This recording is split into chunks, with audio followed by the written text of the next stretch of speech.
সাহাবায়ে কেরাম জানুনি যখন রমাদান আসবে, রমাদান মাসের 1 মাস আসার আগে 11 মাস 10 মাস আল্লাহ পাক রব্বুল আলামিন বলেন, হে ফেরেশতা জান্নাতকে সাজাও, জান্নাতকে সুসজ্জিত করো।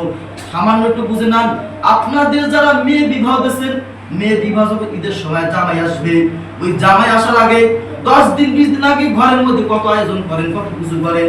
বিছানাটা ভালোভাবে সাজান, ফ্যানটা ভালোভাবে সাজান, রুমটা জামার জন্য খুব ভালোভাবে সাজান, ভালো ভালো আপ্যায়ন করার জন্য জামাইয়ের জন্য মেয়ের জন্য ভালোভাবে সাজান। জামাই আসবে ভালো খাইবে ঈদের সময়। আল্লাহ কয় ঠিক তেমনি ভাবে যারা রোজা রাখবে এই রমজান মাসে, রোজার মাস আসার আগে, এই সিয়ামের মাস আসার আগে আমি আল্লাহ 11 মাস জান্নাতকে সাজাই, ফুল দিয়া সাজাই, বহুত কিছু দিয়ে সাজাই। আর ফেরেশতা প্রশ্ন করে, ও আল্লাহ আপনি এত সুন্দর জান্নাতকে কেন সাজান? আল্লাহ কয় আমার মুত্তাকি বান্দা কিছু আছে, ওই বান্দা আর মুত্তাকি হইবে রমজান মাস আসার পর, রোজা রাখবে, দুনিয়ার কোনো খারাপ কাজ বলবে না, মিথ্যা কথা বলবে না, কারো শিকার করবে না, বান্দা খারাপ কাজ খাইবে না, হালাল পন্থা অবলম্বন করবে, হালাল জিনিস খাইবে। আল্লাহ কয় ও ফেরেশতা জানুনি আমি আল্লাহ ওই রোজাদারের জন্য এই জান্নাতকে সুসজ্জিত করেছি। বান্দা যখন মরতে দেরি হবে, দুনিয়া থেকে ইন্তেকাল করতে দেরি হবে, বান্দা জান্নাতে যাইতে দেরি করবে না। একমাত্র ওই জান্নাত রায়্যান জান্নাত, পয়গম্বর বলেন সাহাবায়ে কেরাম শুনো, ওই জান্নাতের নাম রায়্যান। ওই জান্নাতে গেট থাকবে একটা, যখন ঢুকবে ফেরেশতা যখন বলবে তোমরা কারা, বলবে আমরা রোজাদার। আল্লাহ বলবেন হে ফেরেশতা কোনো হিসাব হবে না, কোনো নিকাশ হবে না, কিছু বিচার হবে না, বান্দাকে ডাইরেক্ট জান্নাতের মধ্যে ঢুকিয়ে দাও। ও ফেরেশতা জানুনি আমি আল্লাহ কত দয়ার মাওলা, কত আমি আল্লাহ মেহেরবান মাওলা। আমি আল্লাহ যখন ওই বান্দা 5 ওয়াক্ত নামাজ পড়ে আমি আল্লাহ বলি ফেরেশতা এই পরিমাণ সওয়াব তোমরা লিখে দাও, তোমরা এই পরিমাণ সওয়াব তোমরা লিখে দাও। ও ফেরেশতা জানুনি আমি আল্লাহ যখন ওই বান্দা রমাদান মাসের আসে যখন হজ করে আমি আল্লাহ বলি এই পরিমাণ হজ করেছে, এই পরিমাণ সওয়াব বান্দাকে দিয়ে দাও, জিকির করছে, কোরআন পড়ছে, এই পরিমাণ দিয়ে দাও। তবে সাবধান জানুনি এই রমাদান রোজা মাস কি জিনিস জানুনি, আনা সাওমু ওয়া আনা আজজি বিহি, as-সাওমুলি ওয়া আনা আজজি বিহি। পয়গম্বর বলেন হাদিসের ভিতর আল্লাহ পাক রব্বুল আলামিন বলেন এই রমাদানের রোজাটা, আল্লাহ বলেন এই রমাদানের রোজাটা একমাত্র আমার জন্য। আর আমি আল্লাহ বলবো এটা একে 700 গুণ দিলে হবে না, 7 লক্ষ গুণ সওয়াব দিলে হবে না, 7 কোটি দিলে হবে না, 7 মিলিয়ন ডিলিয়ন দিলে হবে না।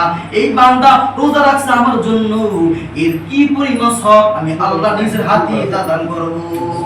আল্লাহ হাদিসের মধ্যে, কোরআনের মধ্যে কোথায় বলেন নাই রোজা রাখলে এই পরিমাণ সওয়াব? আল্লাহ বলেন নাই, আল্লাহ বলেন আমি এর নিজে হাতে সওয়াব দেব।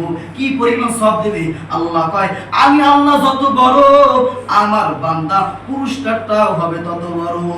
ইয়া ইলাহি তু মেরা মাবুদ হায়, ইয়া ইলাহি তু মেরা মাশুক হায়, আল্লাহ আল্লাহ क्या मुबारक नाम है, अल्लाह अल्लाह आशिकों का काम है। আল্লাহ পাক রব্বুল আলামিন আমাদের যদি রোজা রাখার তৌফিক দেন, এই জন্য শুকরিয়া আদায় করব। তবে রহমতের 10 দিন চলে যাইতেছে, কি পরিমাণ চিন্তা করা দরকার ছিল। এই রহমতের 10 দিন চলে যাইতেছে, রহমত পাইছি কিনা, গুনাহমুক্ত জীবন অর্জন করতে পারছি কিনা একবার টেনশন করেন নাই। এ বান্দা আল্লাহ পাক রব্বুল আলামিন, আল্লাহ বলেন এ বান্দা আমি আল্লাহ পাক রব্বুল আলামিন রমজানের 2টা বিধান দিলাম, দিনের বেলা রোজা রাখবা, রাতের বেলা তারাবি নামাজ পড়বা। কিন্তু তাকে দেখেন কিছু বান্দা দিনের বেলা রোজা রাখে আলহামদুলিল্লাহ, কিন্তু রাতের বিধান পালন করে না।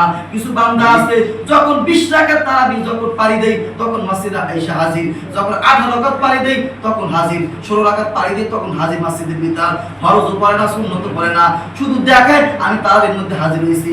এর জন্য জান্নাতে কোনো পুরস্কার নাই।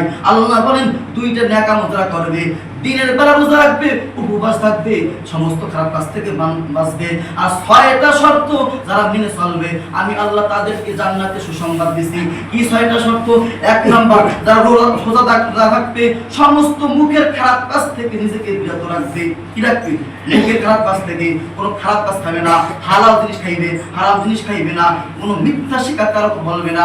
1 নাম্বার শর্ত 6টার মধ্যে মুখের সমস্ত কাজ থেকে বিরত থাকা। পয়গম্বর সাল্লাল্লাহু আলাইহি সাল্লাম বলেন তারপর 2 নাম্বার হইছে চক্ষুকে হেফাজত রাখবে। এই চক্ষুকে খারাপ জিনিস দেখবে না, কোনো খারাপ ভিডিও দেখবে না, খারাপ মেয়েদেরকে দেখবে না, সমস্ত খারাপ কাজ থেকে চক্ষুকে হেফাজত রাখবে। এর 2 নম্বর শর্ত। 3 নম্বর শর্তের নাম সমস্ত গান বাজনা থেকে 1 মাস বান্দা বিরত থাকবে। 12 মাস 11 মাস তো বিরত থাকবে, তবে 1 মাস তার বিরত বেশি বিরত থাকবে। 1 মাস কোনো গান শুনবে না, ভালো ভালো জিনিস বান্দা শুনবে। এই 3 নাম্বার। 4 নাম্বার শর্ত সমস্ত অঙ্গ প্রত্যঙ্গের যত গুনাহ আছে সমস্ত অঙ্গ প্রত্যঙ্গ থেকে গুনাহকে হেফাজত রাখবে। পা থেকে কোনো যেন গুনাহ না হয়ে যায়, হাতের দ্বারা যেন কোনো গুনাহ না হয়ে যায়, সমস্ত গুনাহ থেকে বান্দা বিরত থাকবে। 5 নাম্বার যে ইফতার করেন ইফতারটা হালাল টাকা হতে হবে। বান্দা যদি হারাম পরিমাণ বন্ধু থাকে একটা সওয়াব পাইবেন না রে বান্দা। যা খাওয়ান যা নিজে খান অপরকে খাওয়ান হালাল টাকার ইফতার হইতে হইবে। পয়গম্বর বলেন 6 নম্বর শর্ত নাম হইছে যে সিহরি খাইবেন ওই সিহরিটা হালাল টাকা হইতে হইবে। হারাম টাকা দিয়ে সিহরি খান কোনো রোজা কবুল হইবে না রে বান্দা। যেই পরিমাণ শর্ত এই 6টা শর্ত মাইনে যদি রোজা থাকতে পারেন